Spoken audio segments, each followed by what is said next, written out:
Found Diddy.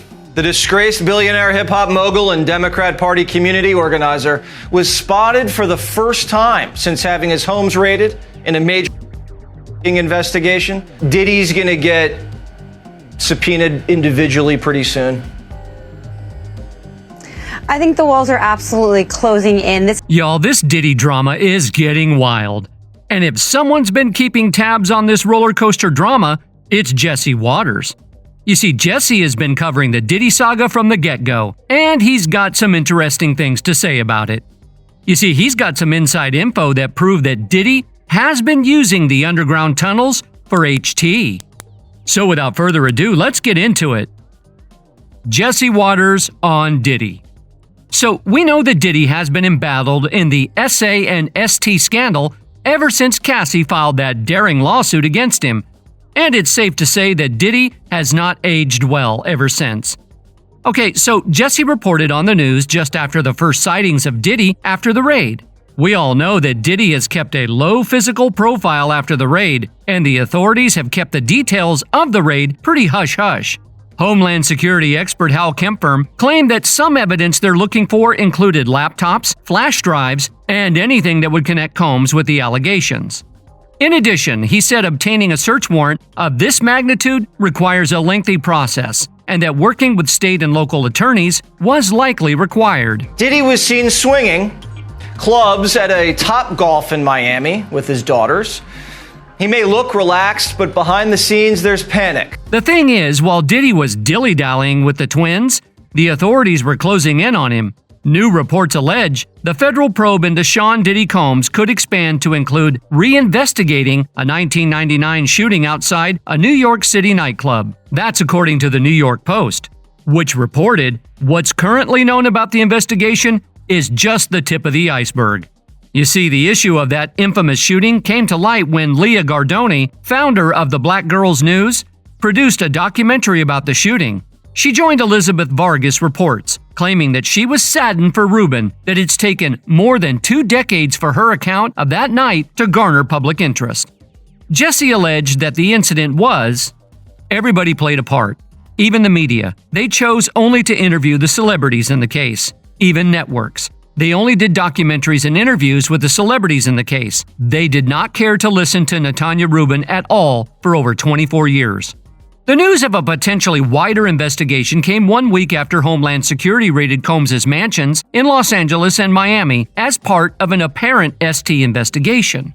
It was also spurred by the fact that Natanya claimed that she is willing to partake in the investigation, even if it meant putting Diddy in jail. She said, "I'm willing to have a doctor remove a part of the 9mm B in my face so that they can use it as evidence if need be for this trial." You see, Jesse has been working with other experts to mine more information that could help indict Diddy. He claimed that there are chances that the feds would subpoena Diddy himself instead of his associates because allegedly it could provide Diddy with a window to apparently ask for a plea deal. Before you claim that Natanya is looking for clout, know that she was a victim in this whole scenario. Everyone in that room knows the truth. It's going to take for them to be real and to be honest in order for Rubin to see justice. Rubin explained that she believes she's also putting her life at risk by speaking out about Diddy. "I live a simple, quiet, risk-averse life," she said. "So if I should meet with an untimely demise, it would require a deep investigation. I understand the peril of what I'm exposing."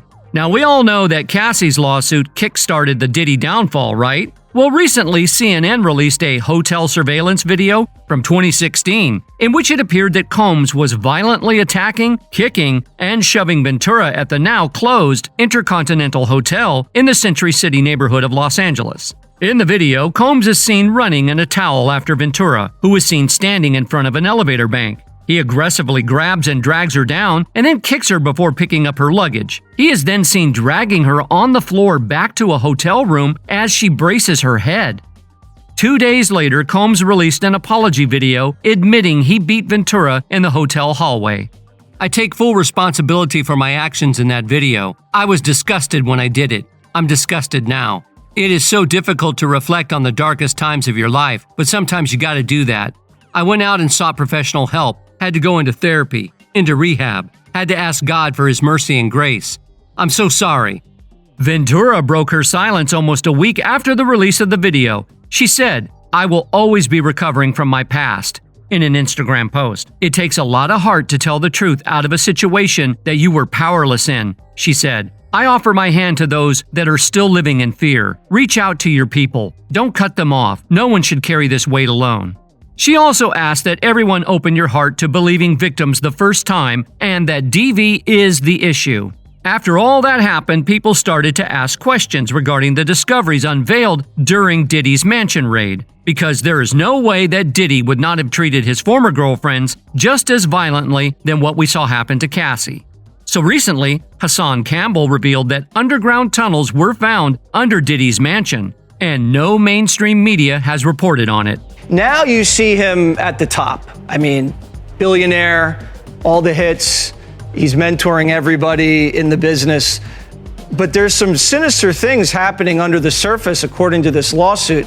Gene Deal, Diddy's former security guard, also alluded to the possibility of these tapes containing incriminating evidence against not only celebrities, but also politicians and religious figures. He said, as for the tapes, if Lil Rod ain't lying and those rooms were bugged, oh yeah, they got them. Celebs, politicians, even preachers were in those parties. It's wild, man. But if those tapes exist, it's only a matter of time before they surface. Shook? You bet they are. Me personally, if Lil Rod's telling the truth, tapes are out there, no doubt. Underground tunnel. Federal agents raided Sean Diddy Combs' homes in Los Angeles and Miami as part of an ongoing ST investigation. Despite the raids, the rapper was not present at either of the residences.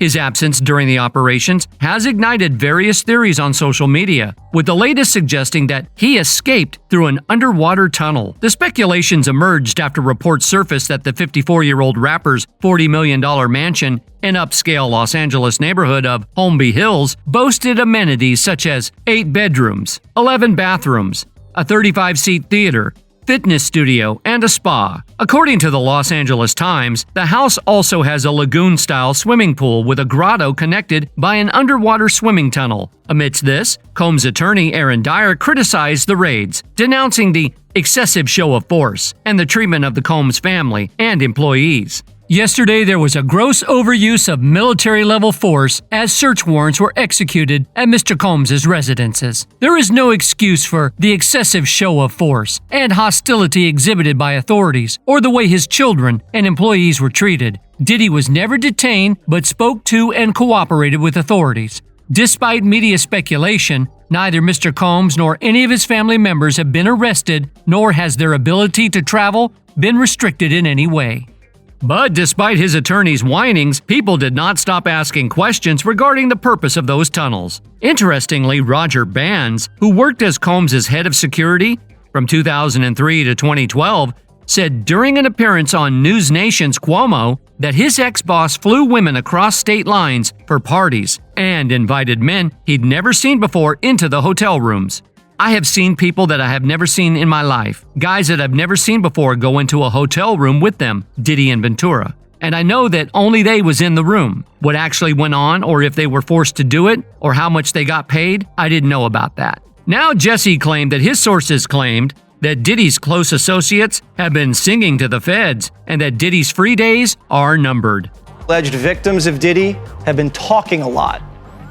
And we're hearing a lot of people in Diddy's orbit, names you know, are very worried. Former NYPD detective Derek Parker did not seem at all surprised about Sean Diddy Combs' continued legal troubles after Homeland Security raided his homes in Miami, New York, and Los Angeles on Monday in relation to a series of ST allegations and lawsuits. Parker, after all, has the nickname Hip Hop Cop because he arrested Combs twice in 1999 for the infamous nightclub shooting in New York City and for the rapper's alleged A of an Interscope record executive Steve Stout on the set of Nas' Hate Me Now video. I knew Diddy back when I arrested him for the club in New York shooting, and then the assault with Steve Stout at MTV. We know each other pretty well. I mean professionally. He's at his height in his life where he's a billionaire almost, and he's very, very well liked by some people, not by others. But he's very famous. I know this has got to be bothering him right now, all these allegations that have come out against him, and the people who have come out against him. Elsewhere, Parker explained why the home raids were executed with SWAT teams and heavy artillery. Once they had information that there were probably weapons in the house and the drugs, they had to be careful. So they mounted a team, the SWAT team, to go in and to take care of that safely. Parker told Jesse that the raid was actually a mass operation to collect evidence against Diddy. The raid that you saw at the house was only the beginning, Parker said. The search warrant that they got from a magistrate and federal court to go into his property was already authorized. The government is gathering the cooperators that they have so far, and they're giving them information, explicit information about P. Diddy and some of the things that he's done. So they're taking that information and they're utilizing it in a big case against him. Although Diddy has not been arrested for any criminal conduct, but charges could be forthcoming, legal expert Nadia Shihata claimed. They clearly have probable cause to believe that a federal crime has been committed and that evidence of that crime or multiple crimes would be found in the 2 locations that they searched. This is big news, and if I'm P. Diddy or his lawyers, I'd be very concerned at this point. The lawyer for Cassie also reacted to Combs' statement claiming that the apology was more about himself than the many people he has hurt. She said, "When Cassie and multiple other women came forward, he denied everything and suggested that his victims were looking for a payday. That he was only compelled to apologize once his repeated denials were proven false show his pathetic desperation, and no one will be swayed by his disingenuous words." In addition to that, Paul Brendan, who was arrested for the possession of edible Ds at Miami Airport, an affidavit obtained by sources stated that he was taken into custody at Opa-locka Airport by Miami-Dade police working alongside Homeland Security agents. You see, in April, Paul was charged with felony C powder possession. However, according to court documents, Paul's additional felony charge for marijuana-laced candy were dropped. Paul struck a plea deal with the authorities and is set to enter a substance diversion program. Brendan accepted the prosecutor's offer to permit his entry into the diversion program, which after completion the case against him will be dismissed in its entirety. The word has it that Diddy might be left alone to fight his battle, because Paul might have spilled the beans on Diddy's dealings. It is also alleged that Paul could also stand witness if Diddy's case were to go to trial.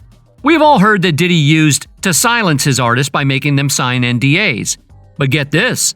Legal experts revealed that any potential non-disclosure agreement between Sean and his accusers or anyone else in his orbit who may have witnessed alleged wrongdoing would not prevent any of them from speaking with federal investigators eyeing the hip-hop mogul in an ST investigation. David Gelman, a New Jersey-based defense attorney and former prosecutor who is following the case, said, "They aren't bound by anything, so they can sing like a canary. They can speak because NDAs don't cover illegal activities." Sources allege that the feds are planning to call all the accusers of Diddy to court, and that would escalate their investigation. Now all of the people who had tumultuous experiences with Sean can speak out freely. Congress has also passed a law last year making it illegal to enforce an NDA to prevent a SH or SA victim from speaking out. The allegations in a civil complaint are protected as well, which means Diddy can't really do anything to silence his accusers in a court of law. Fans believe that it's tragic that authorities did not investigate Diddy over the rumors that have plagued him for years. What is extremely sad is how many people knew about this all these years and still let it happen to other innocent young artists and actors. All of these people who sat on their hands while all these terrible things were going on should be ashamed of themselves. Recent lawsuit. Sean Combs has been accused of D'ing and essaying former model Crystal McKinney in 2003. In the latest lawsuit accusing the rapper of SV or Physical A. The newest lawsuit filed in New York's U.S. District Court for the Southern District accused the rapper of causing lifelong harm to McKinney by A-ing her in a bathroom. Reports claim that McKinney, who won MTV's 1998 model mission competition, was 22 at the time of the alleged attack, according to the lawsuit. The suit claimed that the attack took place after a Men's Fashion Week event in New York City. The slew of lawsuits filed against Combs in recent months include accusations of SA, violent behavior, and ST, spanning decades.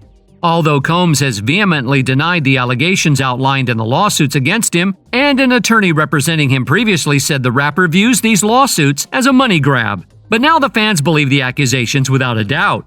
The latest lawsuit alleged that McKinney was introduced to Combs at a restaurant and that Combs invited McKinney to his New York studio later that night, where she felt reassured that she would be with others at the studio rather than alone in a personal residence. However, upon arrival, McKinney found Combs drinking alcohol and smoking weed with several men, and was allegedly offered a drag of the joint, which she later understood to be laced with a narcotic or other intoxicating substance. The joint felt very powerful, and according to McKinney, who said she was then pressured to consume more alcohol and weed by Diddy despite insisting that she had had enough, the lawsuit noted that McKinney felt as though she was floating. You see, Combs then demanded McKinney follow him to the bathroom, where she was physically led. Combs then forced himself on plaintiff and began kissing her without her consent, and then forced her to perform oral S on him, adding that during the alleged attack, McKinney felt panicked and physically sick. According to the complaint, McKinney lost consciousness afterward and awakened in shock to find herself in a taxicab, adding that as her consciousness returned, plaintiff realized that she had been essayed by Combs. McKinney's lawsuit cites the NYC Gender-Motivated Violence Act, which was recently amended to create a 2-year look-back window returning from March 1, 2023 to March 1, 2025. During which accusers can file claims over gender-motivated attacks from any time in the past. Well, in the wake of this lawsuit, Howard University decided to revoke Diddy's degree. The Howard University Board of Trustees voted unanimously today to accept the return by Mr. Sean Combs of the honorary degree conferred upon him in 2014, a university spokesperson told Fox DC. This acceptance revokes all honors and privileges associated with the degree. Accordingly, the board has directed that his name be removed from all documents listing honorary degree recipients of Howard University. The university's decision came after Rolling Stone published an article detailing allegations that Combs had aided a girlfriend on campus in the late 1980s. Combs, a former student at Howard, dropped out after 2 years in 1990. He received the honorary doctorate and served as a commencement speaker in 2014. Well, fans claim that when the conspiracy theorists were speaking out against Hollywood lifestyle, no one paid heed to them, and now this is all being uncovered. Funny, isn't it? 15 years ago, when conspiracy theorists told people this was the way of the world, people literally laughed at them like they were stupid. Now, all of a sudden, it's like the most obvious thing ever. Funny that. Another added, the FBI took everything that could be compromising in any way for certain people. I think as Candace Owens does, that the FBI's raid was less about exposing criminal actions and more about protecting certain people from being exposed. Hey, that's all for today. We hope you enjoyed that video, and if you did, please like, subscribe, and hit that notification bell for more videos like this.